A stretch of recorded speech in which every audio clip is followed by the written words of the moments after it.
बदलापूर पश्चिम येथे बतावणीचा गुन्हा दाखल होता. त्याचा समांतर तपास गुन्हे शाखा घटक 4चे पोलीस निरीक्षक योगेश आव्हाड आणि त्यांची टीम ACP शेखर बागडे यांच्या पर्यवेक्षणामध्ये करत होती.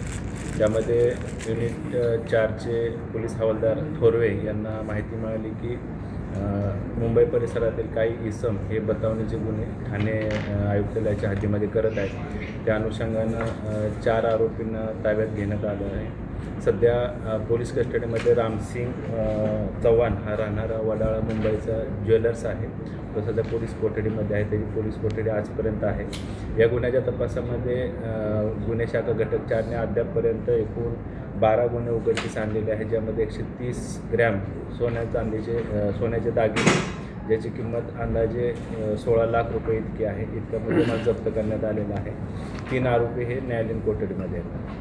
सर, आरोपीचं बॅकग्राऊंड काय होतं? 3 आरोपी जे न्यायालयीन कोठडीमध्ये आहेत त्याच्यामध्ये राजू चव्हाण, रमेश जयस्वाल आणि संजय मांगडे हे 3 आरोपी राहणारे मुंबईचे आहेत. या आरोपींवर पूर्वी बतावणी, चिटिंग, फसवणुकीचे गुन्हे दाखल आहेत.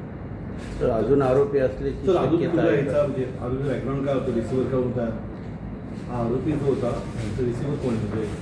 हा जो सध्या रामसिंग चव्हाण आहे हा ज्वेलर्स आहे मुंबईचा. तो रिसिव्हर आहे ज्यानं या आरोपींकडून मुद्देमाल घेतला होता आणि त्याची विल्हेवाट तो लावणार होता.